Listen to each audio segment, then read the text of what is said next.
For years now, Hollywood has been telling audiences a very clear message, and that message wasn't, sit back and enjoy a great story. It was, sit down, shut up, and accept whatever we give you. Somewhere along the way, the entertainment industry completely forgot why people fell in love with movies and television in the first place. Films used to be about escapism, about heroes and villains, about romance, adventure, humor, and imagination. They were meant to bring people together, not lecture them, not shame them, and definitely not insult them. But in the past decade, something shifted, and that shift became impossible to ignore. Major studios started prioritizing messaging over storytelling, activism over artistry, and ideology over entertainment. Actors, directors, and creators were no longer just promoting movies, they were scolding audiences, mocking fans, and openly trashing the very franchises that made them famous. And the most shocking part wasn't just that they did it, it was how confident they were while doing it. These celebrities genuinely believed they were immune to consequences. They believed that audiences would keep buying tickets no matter how badly they were treated, no matter how much contempt was shown toward longtime fans, and no matter how openly classic stories were rewritten or ridiculed. Interviews became lectures, press tours became political rallies, and criticism was dismissed not as feedback, but as moral failure. If you didn't like a movie, it wasn't because the writing was lazy or the plot made no sense. It was because you were problematic, outdated, or on the wrong side of history. But what Hollywood didn't understand is that audiences don't need to argue, protest, or trend hashtags to respond. They respond the only way that actually matters in the entertainment business. They stop paying. They stop buying tickets. They stop watching shows. They stop supporting careers. And while celebrities were busy patting each other on the back inside their social media echo chambers, something very different was happening in the real world. Box office numbers began collapsing. Once guaranteed franchises started hemorrhaging money. Shows with massive budgets were quietly cancelled. Careers that were supposed to last decades suddenly hit brick walls. And instead of admitting mistakes, Hollywood doubled down, insisting that the audience was wrong, that fans were the problem, and that anyone who questioned this new direction was somehow evil or ignorant. But reality has a funny way of catching up with arrogance. Over time, the results became impossible to spin. Movies with budgets in the hundreds of millions were barely scraping opening weekends that wouldn't have impressed anyone 10 years ago. Sequels that should have been unstoppable juggernauts became historic flops. Stars who were being positioned as the future of Hollywood suddenly found themselves with no major projects lined up. And slowly, quietly, one by one, these once loud voices began to disappear from the spotlight. Some retreated into theater, others pivoted to social media, some vanished altogether. And this is where the story gets truly interesting, because when you step back and look at the pattern, it becomes clear that this wasn't random bad luck. This wasn't a coincidence. This was the inevitable result of an industry that forgot its audience and celebrities who forgot their place. Fans were told they didn't matter, so they acted like it. They walked away. And now, years later, we're seeing the aftermath in real time. Careers stalled, reputations damaged, franchises in ruins, studios panicking, and the same celebrities who once spoke with absolute certainty now sound unsure, defensive, and even defeated. This video isn't about politics in the abstract, and it's not about hating people for their opinions. It's about accountability. It's about what happens when entertainers confuse fame with moral authority, when they mistake applause from Hollywood insiders for genuine public support, and when they forget that the audience is not an enemy, it's the foundation of their entire career. What you're about to hear is a breakdown of how some of Hollywood's most outspoken and controversial figures went from being celebrated, protected, and promoted to being box office poison, legal liabilities, or complete afterthoughts.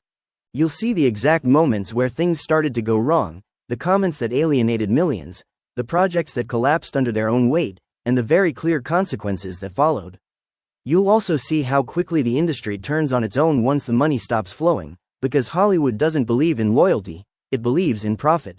And when the profit disappears, so does the protection. These stories aren't just gossip or internet drama. They're case studies in how arrogance, detachment, and contempt for fans can destroy careers that once seemed unstoppable. Some of these people were positioned as the future of major franchises. Some were supposed to lead billion-dollar cinematic universes. Some were praised as brave voices of a new era. And yet today, many of them are hiding, struggling, fighting legal battles, or quietly trying to rebuild their image far away from mainstream audiences. This is the part of the story you don't hear during press tours or award shows. This is what happens after the cameras stop rolling and the applause fades. This is what happens when Hollywood finally realizes that it pushed too far, but it's already too late to undo the damage. So if you've ever wondered what became of the celebrities who seemed to wage war on their own fans, if you've noticed familiar faces suddenly disappearing from big releases, or if you've questioned why once beloved franchises now feel like hollow shells of what they used to be, you're about to get answers. Because when audiences walk away, the truth always follows. And when you start tracing this collapse back to specific moments, one of the clearest and most explosive examples comes from a single casting choice that should have been a guaranteed win for Hollywood but instead became a cautionary tale about ego, messaging, and disconnect. Because when Disney announced its live-action remake of Snow White, they weren't just touching any property, they were touching the foundation of their entire empire, the film that started it all, a cultural artifact that generations of families grew up loving, and instead of approaching it with humility or respect, the conversation immediately shifted from honoring the original story to tearing it apart, and at the center of that controversy was Rachel Zegler, an actress who, at the time, was being positioned as the next big Disney star, someone who could have had a long, lucrative career if she had simply stayed focused on the work, but instead chose to publicly mock the very film she was hired to remake.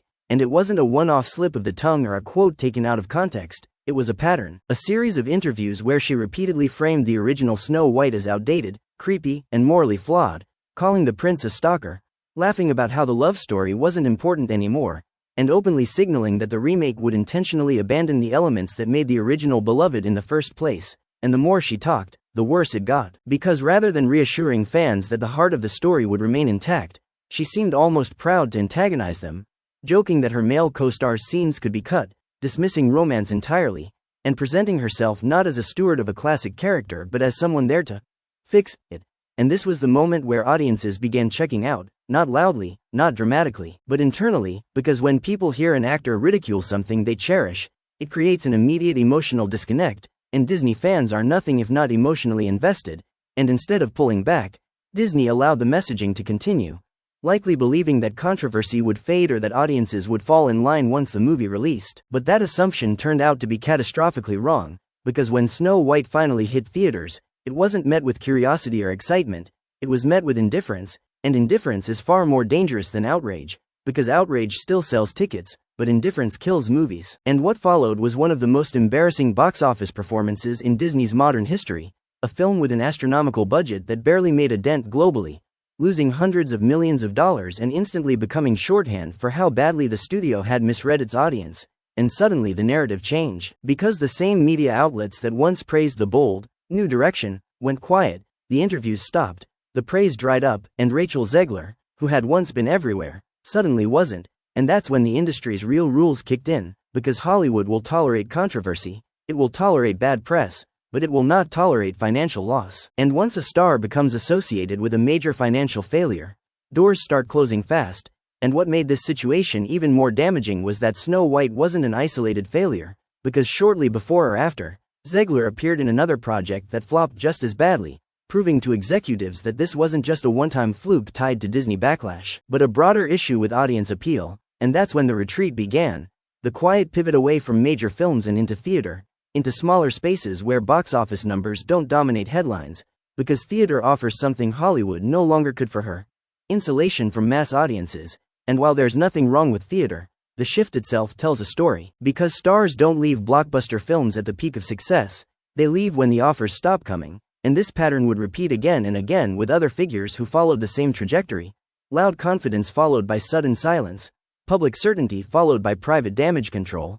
And the Snow White situation became a turning point not just for one actress, but for the industry itself, because it exposed a dangerous assumption Hollywood had been making for years: the belief that nostalgia could be monetized while being openly disrespected, that fans would pay to be lectured, and that casting and messaging alone could replace genuine storytelling. And when that illusion shattered, it sent shockwaves through studios, because it forced executives to confront an uncomfortable truth: that audiences were no longer willing to separate the art from the attitude, that how a project was marketed, how its stars spoke about it, and how much contempt was shown toward fans mattered just as much as the final product. And Rachel Zegler's sudden disappearance from blockbuster conversations wasn't just about one movie, it was about a broader rejection of an entire approach to entertainment, one where actors believed they were the message instead of the messengers. And as Hollywood scrambled to course correct, The people who had once been elevated as symbols of progress found themselves quietly sidelined, replaced, or ignored, and that's when another name entered the conversation, someone even bigger, someone with even more studio backing, and someone whose fall would prove beyond any doubt that no amount of branding or corporate protection can survive when the audience decides it's had enough. And if the Snow White disaster cracked Hollywood's illusion of invincibility, the collapse that followed inside the Marvel machine completely shattered it, because for years Marvel had been the one franchise that seemed immune to failure, able to print money regardless of quality, criticism, or controversy, and at the center of that illusion stood Brie Larson, a talented actress whose downfall had nothing to do with her ability and everything to do with how aggressively she positioned herself against the audience, because unlike some stars who stumble into controversy accidentally, Brie's backlash was slow, deliberate, and self-inflicted, beginning the moment she openly dismissed large portions of the movie-going public as irrelevant, making it clear during press appearances that certain demographics were not welcome to have opinions about her work, and that single moment planted a seed that would grow into one of the most dramatic audience rejections in modern blockbuster history, because once fans feel unwelcome, they don't argue, they don't debate, they simply disengage. And while Captain Marvel initially succeeded thanks to perfect timing and association with the Avengers brand, that success created a dangerous illusion, convincing executives and activists alike that the audience loved the character when in reality they were buying a ticket to a much larger event. And when the safety net was removed, when the sequel arrived without Endgame hype or Iron Man's shadow, the results were catastrophic, not just disappointing but historic, a financial collapse so severe that it forced Disney to quietly reassess its entire strategy.